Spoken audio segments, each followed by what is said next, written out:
2023년 1월 1일 주일 예배에 오신 성도님들 주님의 거룩하신 이름으로 축복합니다.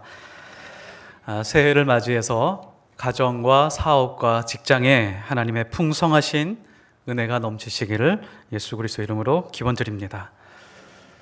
2023년 첫날 첫 주일 예배인데요.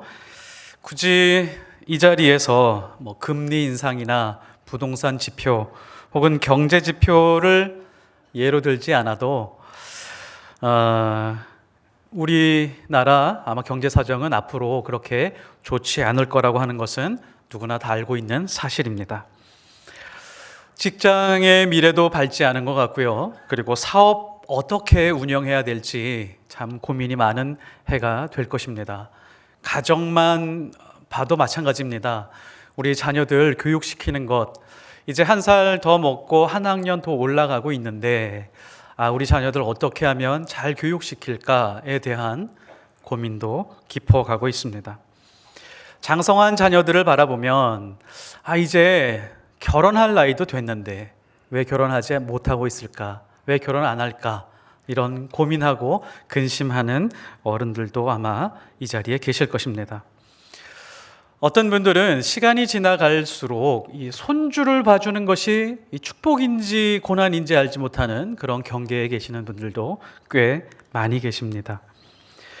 이제 이 겨울이 지나가면서 이 강한 추위를 또 지나가면서 내 몸이 조금 더 쇠약해졌구나, 또 몸이 안 좋아졌구나 라고 하면서 덜컥 겁을 집어먹고 계시는 분들도 아마 계시리라고 생각을 합니다. 언제나 우리가 살아가는 이 세상의 현실은 암울하기만 합니다. 밝은 전망을 내놓고 있는 때를 우리가 경험하지 못했습니다. 항상 어둡고 항상 힘들고 괴롭다, 고통스럽다 라고 하는 이야기들이 훨씬 더 많습니다. 예년보다도 더 10년, 20년, 40년, 50년 전보다도 훨씬 더 잘 살고 있지만 인간은 어떻게 이 태생적으로 좀 비관적이어서 그런 건지 아니면 실제로 세상이 약해져 가고 있는지는 모르겠지만 계속해서 전망은 좋지 않습니다. 성경은 우리의 현실과 미래에 대해서 어떻게 말할까요? 우리는 어떤 현상을 판단할 때 항상 성경이 기준입니다. 성경을 통해서 세상을 보고 성경을 통해서 결심을 하고 성경을 통해서 우리 인생의 가장 중요한 것들을 결정해 가야 됩니다. 거시적인 측면에서 성경은 현실과 미래에 대해서 이렇게 말씀하고 있습니다. 말세를 이야기하고 있습니다. 종말을 이야기하고 있습니다. 세상은 끝이 있다. 끝이 있으되 그냥 끝나는 끝이 아니라 비참한 결말을 보게 될 수도 있다라고 그렇게 말씀하고 있습니다.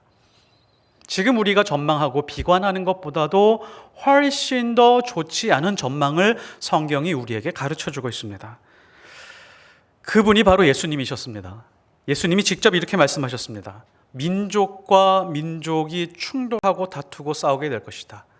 나라와 나라들이 무기를 들고 전쟁을 하게 될 것이다. 전염병이 있을 것이다. 무서운 일과 하늘의 징조가 있을 것이다. 그런 환경 속에서 믿음 생활하고 있는 너희들은, 하나님의 자녀들, 그리스도인들은 세상 사람들에게 미움을 받게 될 것이다 라고 우리에게 예방 주사를 놓아주고 있습니다. 성경은 우리의 현실과 미래에 대해 장밋빛으로 말씀하고 있지 않다는 것 우리가 꼭 기억해야 됩니다. 오히려 사망의 음침한 골짜기를 지나가게 될 것이다 라고 하는 것이 성경의 메시지입니다. 그렇다고 우리 인생이 비관적일까요? 우리 인생 자체가 암울하고 어둡게 끝이 날까요? 절대로 그렇지 않습니다.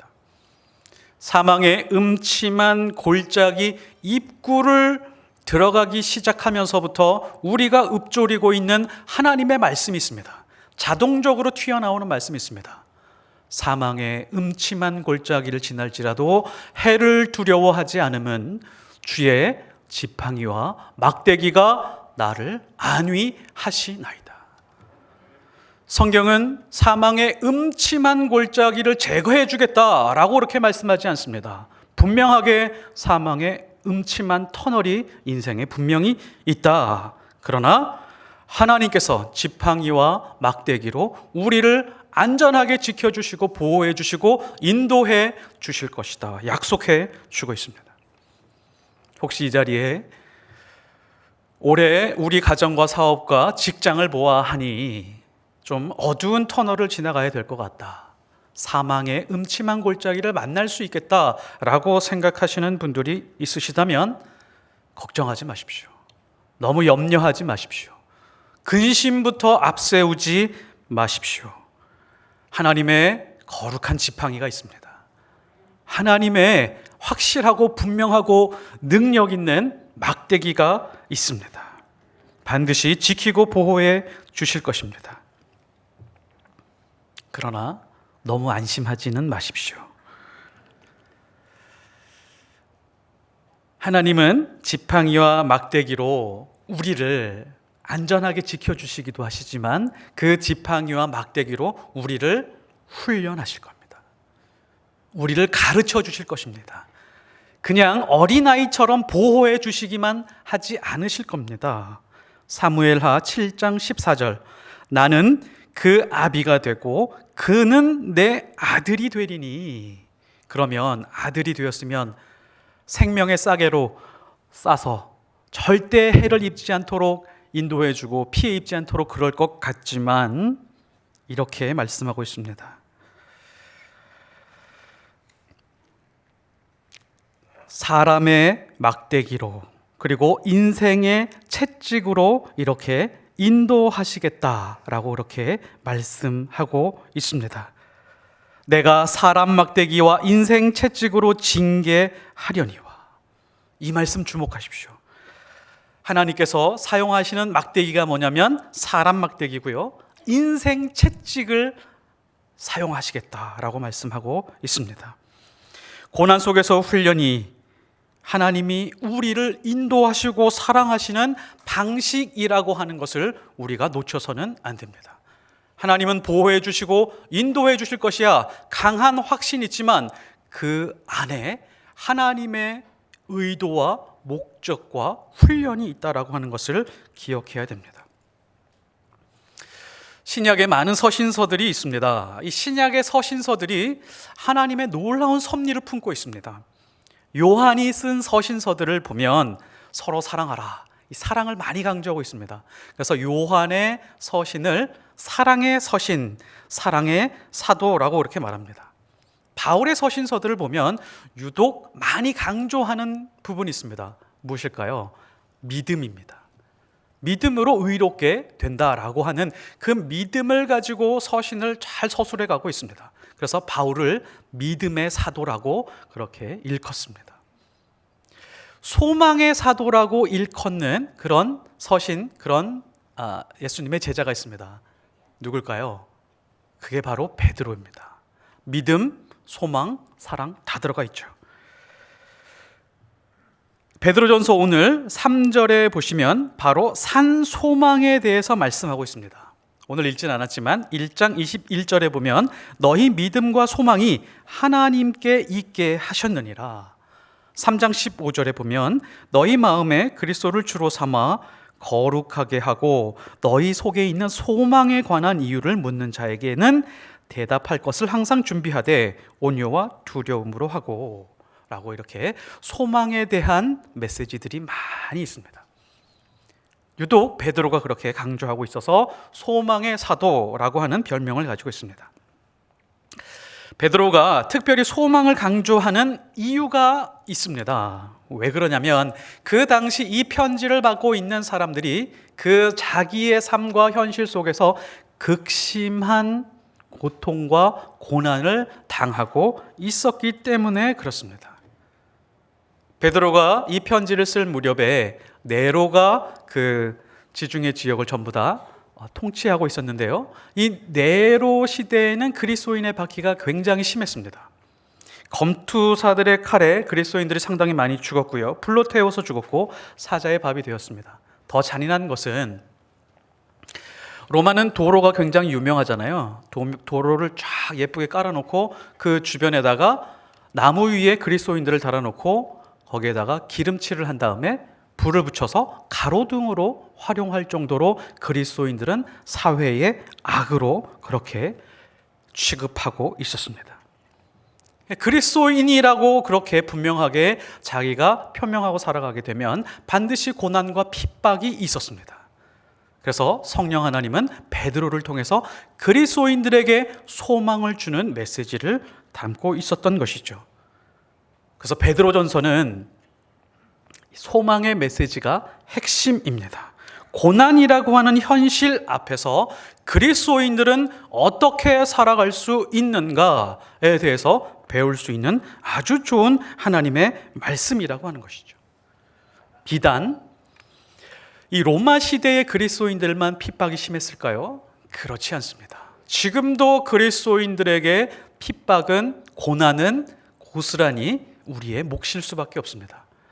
우리가 바른 믿음과 바른 신앙을 가지고 매일매일 하루를 살아간다라고 하면 반드시 고난이 있습니다.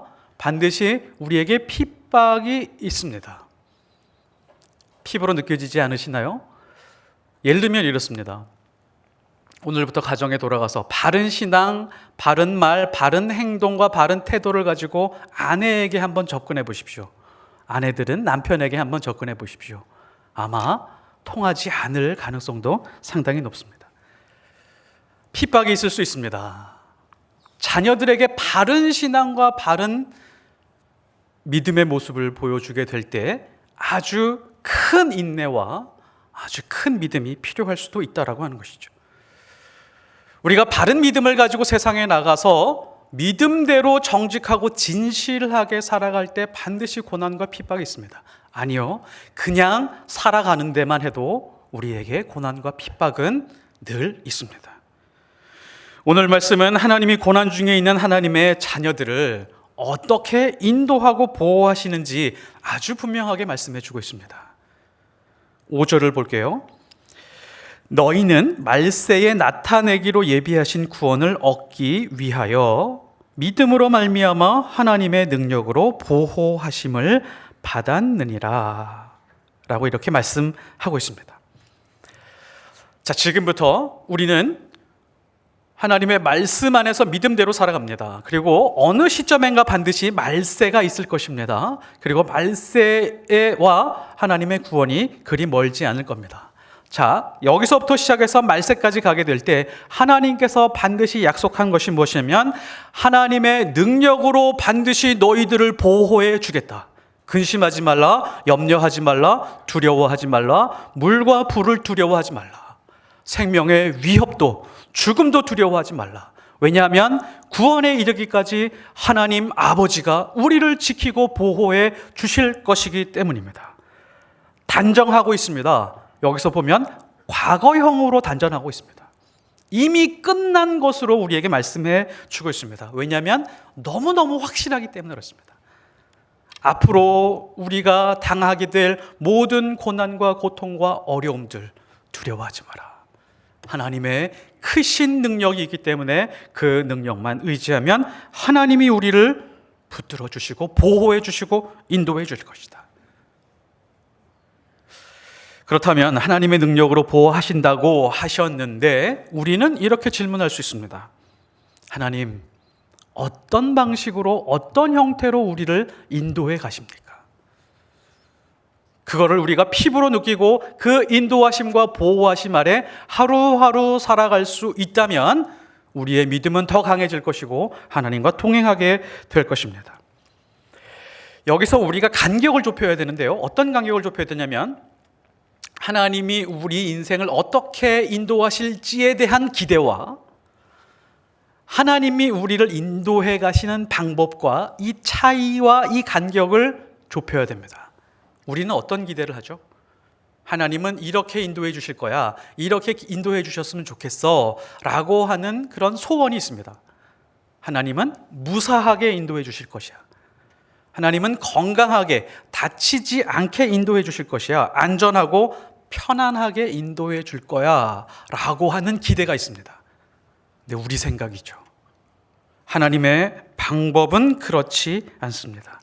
하나님이 우리 인생을 보호하고 인도하는 방식은 매우 독특하고 하나님만의 방식으로 우리를 인도해 주십니다.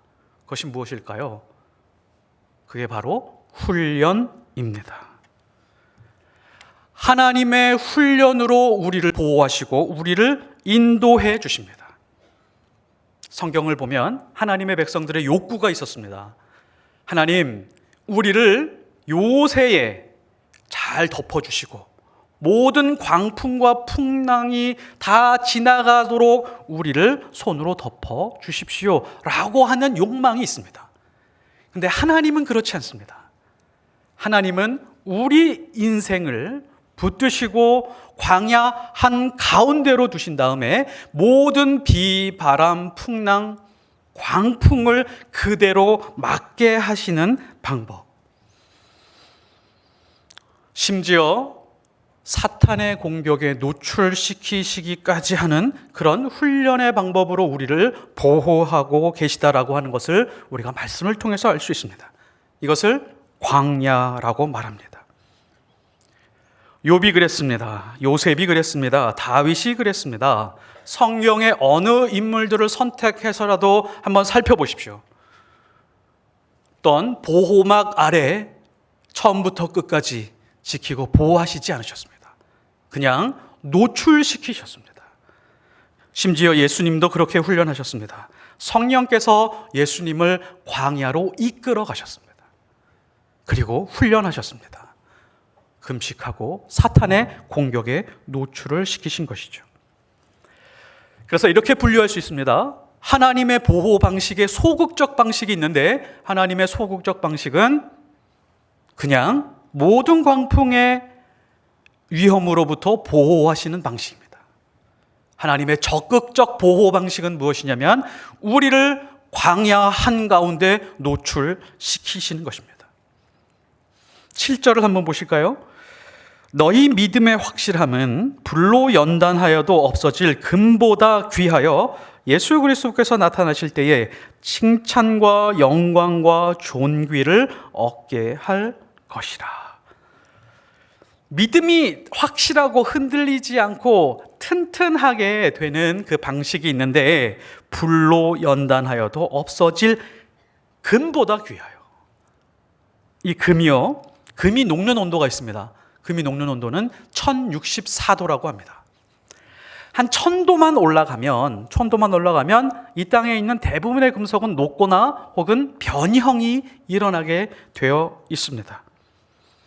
우리의 믿음도 또한 마치 천도 안에 들어가 있는 금처럼 그렇게 하나님께서 오랜 시간 아주 뜨거운 불로 연단해 가신다라고 하는 것이죠. 이 말씀을 묵상하면서 이런 생각을 했습니다. 이 승화원에 가면 시체를 태우는 온도가 1000도쯤 되더라고요. 시체를 태워서 가루로 만드는 온도가 1000도쯤 되더라고요. 우리가 인생을 살아가면서 가끔 이럴 때가 있습니다. 너무 힘들다. 내가 이러다 죽지 싶어.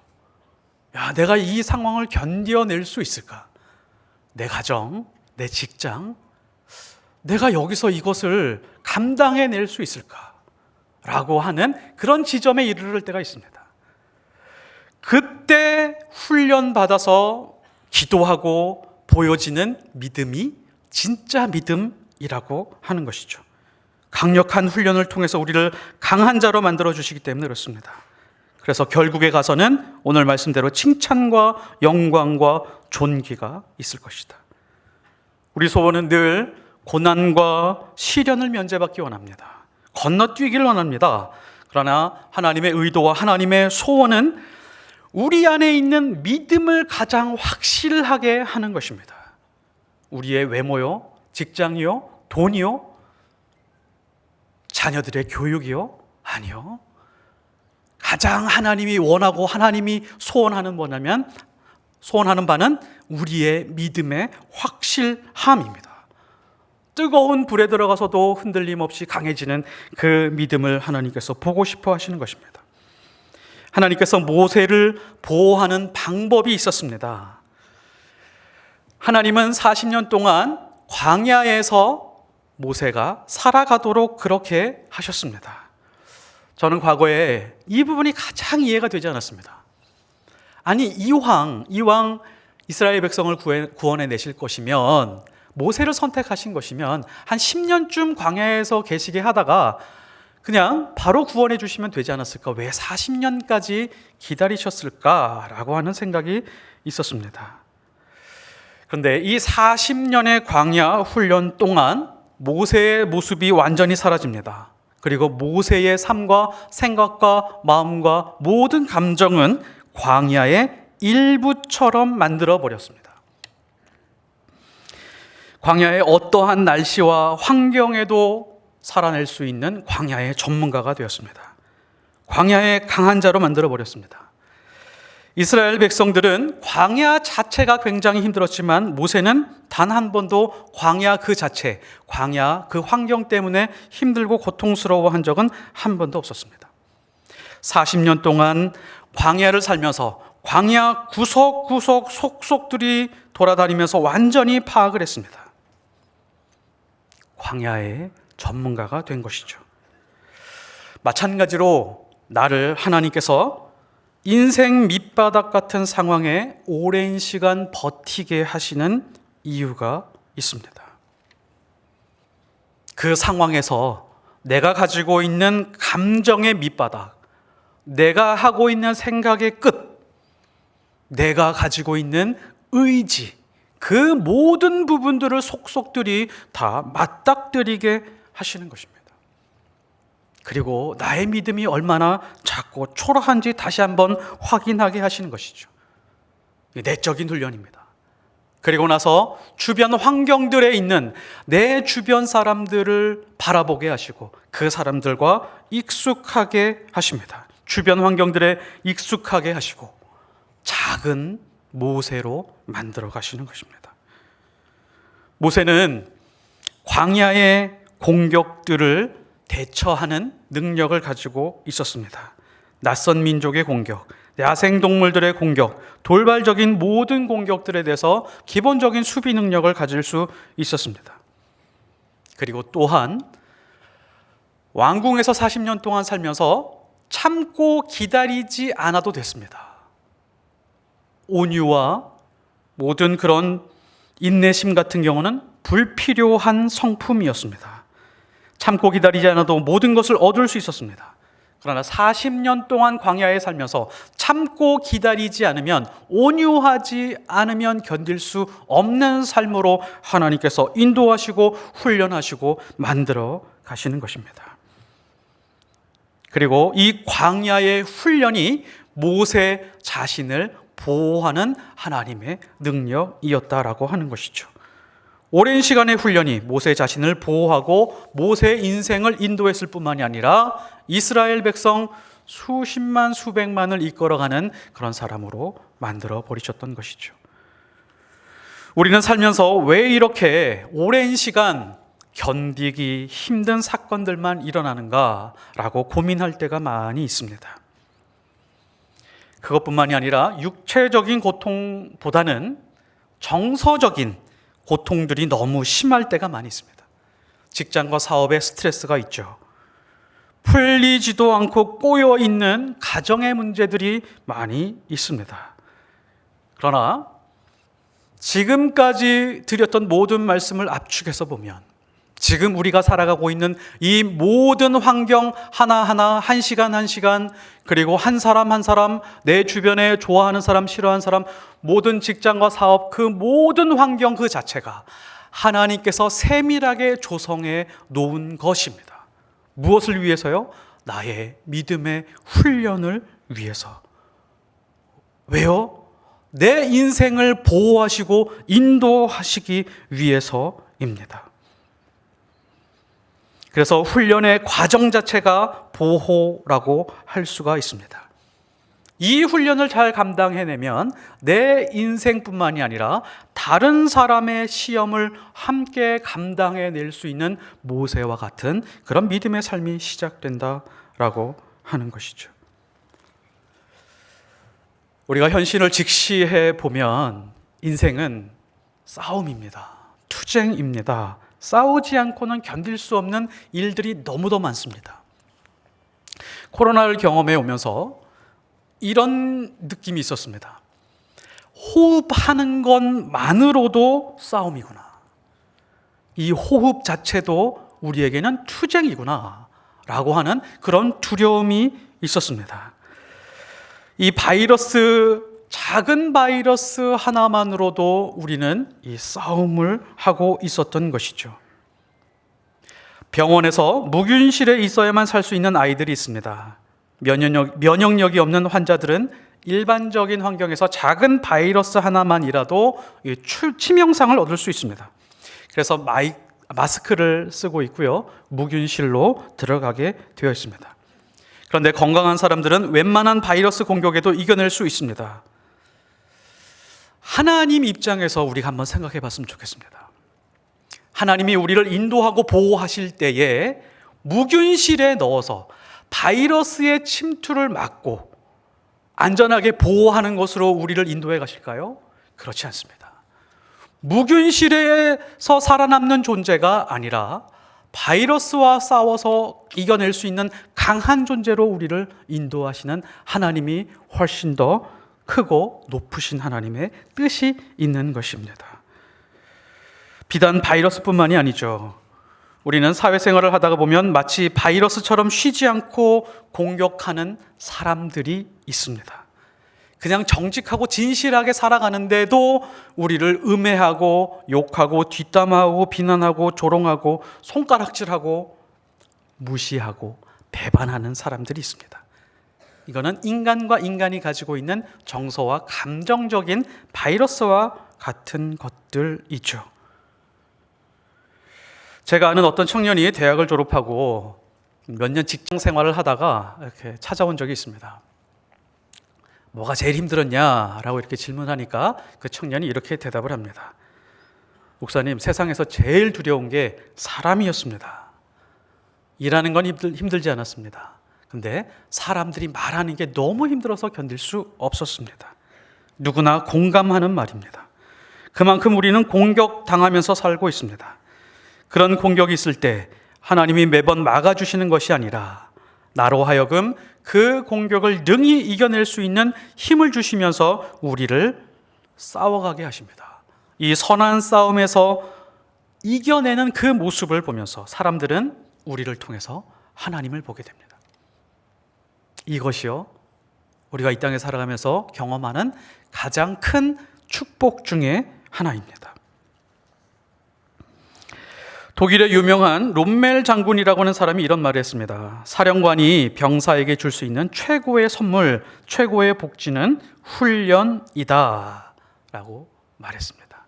아주 지당한 말이죠. 두 명의 사령관이 있습니다. 한 명의 사령관은 전쟁을 앞두고 병사들에게 이렇게 훈련을 합니다.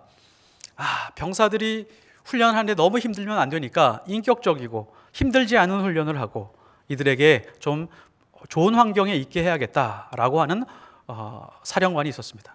또 다른 사령관은 이렇게 훈련합니다. 아주 강하게, 아주 힘들게, 아주 빡세게 훈련을 하는 것이죠. 전쟁에서 누가 살아남을까요?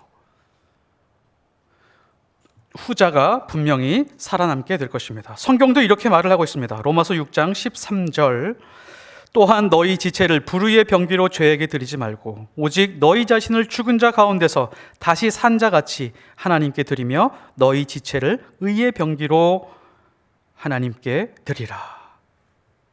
디모데후서 2장 4절, 군사로 다니는 자는 자기 생활에 얽매이는 자가 하나도 없나니 이는 군사로 모집한 자를 기쁘게 하려 함이라 라고 이렇게 말씀해 주고 있습니다. 하나님은 우리를 보호하시고 인도하시는 방법으로 항상 이렇게 훈련하시고 군사와 같은 모습으로 우리를 인도하신다라고 하는 것을 놓쳐서는 안 됩니다. 그래서 우리가 살아가는 모든 환경들에 대해서 하나님께서 주신 훈련으로 생각을 하고 내가 만나는 사람들, 내가 하고 있는 그 모든 일에 대하여 이러한 해석과 이러한 태도를 가지고 살아가게 되면 우리는 불같은 믿음, 흔들리지 않는 믿음으로 이 세상에서 승리하며 하나님의 놀라운 은혜를 경험하게 될 것입니다. 말씀의 결론을 맺겠습니다. 니체라는 사람이 이런 말을 했습니다.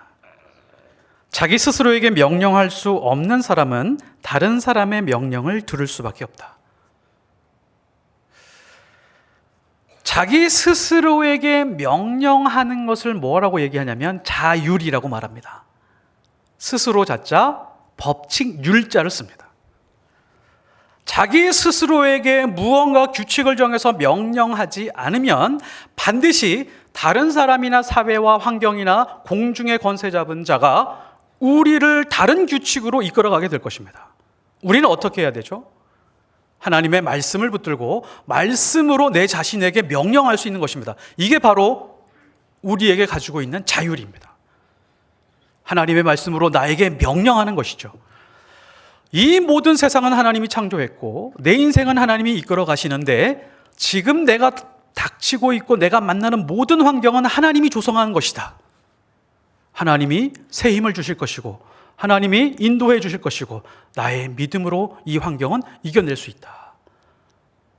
하나님의 말씀, 하나님이 들려주시는 그 모든 말씀을 붙들고 계속해서 나에게 명령하는 것입니다. 이것이 자율입니다.